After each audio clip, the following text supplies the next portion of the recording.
Hello, this is Mayfield, and thank you for tuning into the broadcast today. Thank you so much. And, I think somebody's always blaming someone. You know, when Eve went and gave Adam that fruit in Genesis chapter 3, he blamed Adam, went and blamed Eve. And there's a joke around that church all the time. We're always blaming the woman for him, but he had to take that fruit and eat it himself and take the blame. And we all like to blame someone else for things that are happening in our life. And I'm in Genesis chapter 3. Without the proper introduction, the serpent appeared in the Garden of Eden in chapter 3.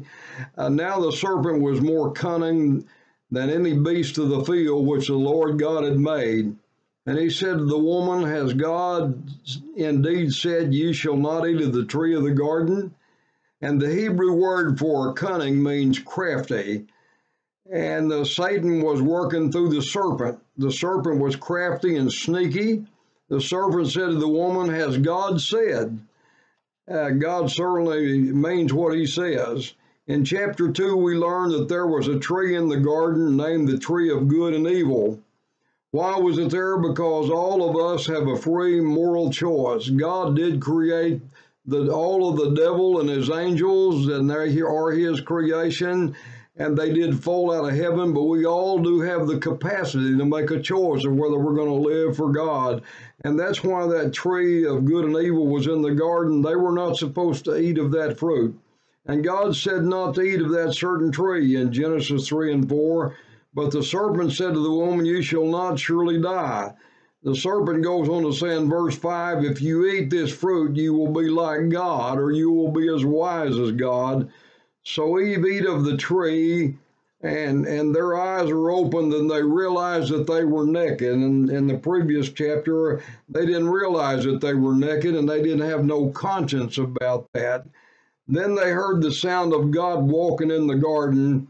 Then in verse number 12, Adam blamed Eve for giving him that fruit to eat. The Lord said unto the serpent, Because you have done this, you are cursed above all the cattle. Now notice what he said to the serpent. This is the Lord talking to the serpent. Because you have done this, you are cursed above all the cattle and more of every beast of the field. On your belly you shall go, and you shall eat dust for the rest of your life. And that was what God had to say to the devil.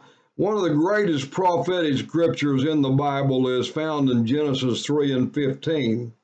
And God said to Satan, I will put enmity, or either conflict, between thee and the woman, which would someday bring the birth of the Son of God, Jesus, and between thy seed, which is going to be the future Antichrist, and her seed, Jesus Christ.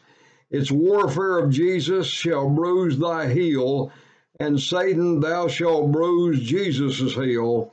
And the seed of Satan, Antichrist, and the seed of God, Jesus, will have conflict. Jesus died on the cross for all of us, and we might have redemption, but was not defeated. He became victory over death, hell, and the grave. He is the winner today. Satan is the loser. I want to tell you, to the woman, God said pain will occur when you have children. And God said, Adam, the ground is going to be cursed, and you're going to have to work hard for the money that you earn. You're going to have to work hard labor, and he had to work by the sweat of his brow. Remember when Satan fell and up on the garden there that day and came up on them. It's very prophetic, and remember that one day that Satan is going to be defeated completely. I'm glad we have victory over Satan today. I hope this has been a blessing to you, a wonderful chapter of Genesis chapter 3. God bless you for listening to this program today.